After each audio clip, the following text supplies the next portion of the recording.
आप देख रहे हैं एक न्यूज़ 24। आगामी 2024 और 25 लोकसभा विधानसभा चुनाव को लेकर अभी से ही पार्टियां जो है मुद्दों की तलाश में जुट गई है और इस वक्त जो है एक मुद्दा काफी सुर्खियों में है जिस पर जुबानी जंग भी छिड़ गई है, वो है बेरोजगारी का मुद्दा।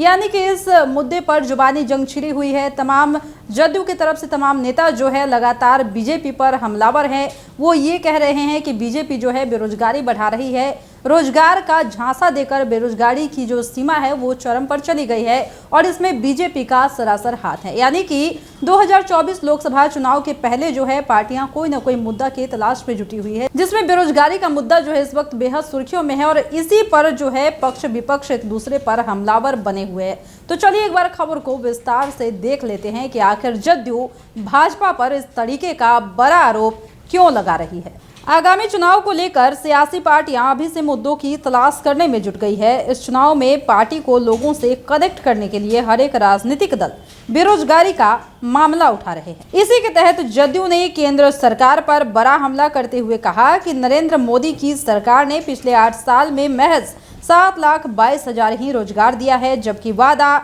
हर साल 2 करोड़ रोजगार देने का था।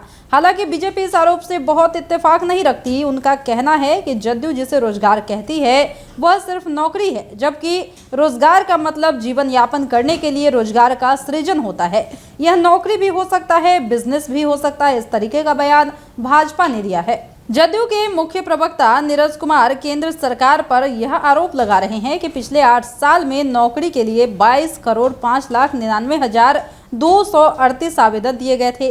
केंद्र की सरकार सिर्फ 7,22,311 लोगों को ही नौकरी दे पाई है। यह आंकड़े 2014 से लेकर 2022 तक के हैं। नीरज कुमार ने आगे कहा कि जब लोकसभा में यह सवाल पूछा गया था तो केंद्र की सरकार के तरफ से जवाब दिया गया कि उन्होंने 2014 से लेकर 2022 तक महज 72,23,011 नौकरियां ही बांटी है, जिसमें सबसे कम 2018-19 में 38,100 और 2020-21 में 38,850 नौकरियां दी गई।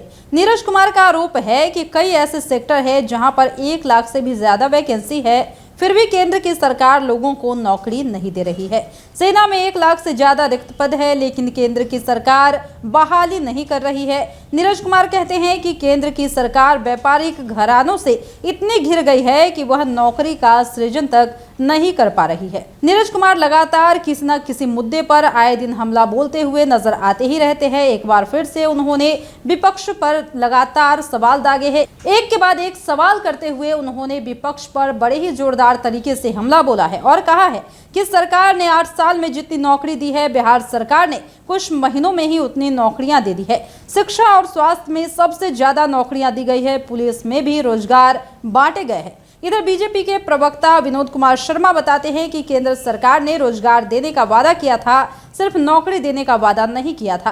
केंद्र की सरकार रोजगार को सृजित कर रही है। केंद्र की सरकार स्किल डेवलपमेंट पर ज्यादा काम कर रही है। लोगों को उससे ज्यादा रोजगार मिल रहा है, जिसे जदयू नौकरी बोल रही है, लेकिन जीवन यापन के लिए जो कुछ भी लोग कर रहे हैं उसे रोजगार कहा जाता है। केंद्र की सरकार ऋण मुहैया कराकर लोगों से व्यापार भी करा रही है और इस सेक्टर में लगातार काम किया जा रहा है। लोगों को आर्थिक संबल देना रोजगार होता है और केंद्र सरकार वही कर रही है।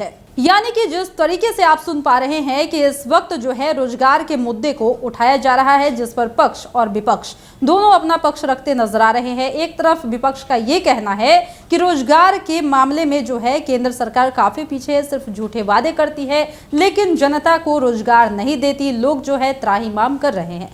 वहीं अब पक्ष की तरफ से यह बात रखी गई है कि रोजगार का मतलब सिर्फ नौकरी देना नहीं होता है, स्वावलंबन बनाना होता है, चाहे वो बिजनेस ही क्यों ना हो। लगातार जो है सरकार इस पर काम कर रही है। केंद्र की तरफ से यह पहल की जा रही है कि लोगों के अंदर स्किल डेवलपमेंट हो, जिस वजह से लोग रोजगार कर सके और नौकरी नहीं व्यवसाय भी कर सके। यानी कि और इस पर ही आने वाले दिनों में सियासत तेज होने की उम्मीद जताई जा रही है, क्योंकि इस वक्त जो देश में बेरोजगारी है वो चरम पर है और इसी मुद्दे को पकड़कर पक्ष और विपक्ष एक दूसरे पर लगातार हमला बोल रही है। फिलहाल इस वक्त के खबर में इतना ही, और भी ऐसे ही तमाम वीडियो अपडेट्स के लिए बने रहिए हमारे साथ और देखते रहिए हमारा चैनल एक न्यूज़ 24। हमारे चैनल को लाइक कीजिए, सब्सक्राइब कीजिए, कमेंट कीजिए। हमारे वीडियोज पसंद आते हैं तो शेयर जरूर कीजिए। धन्यवाद। है।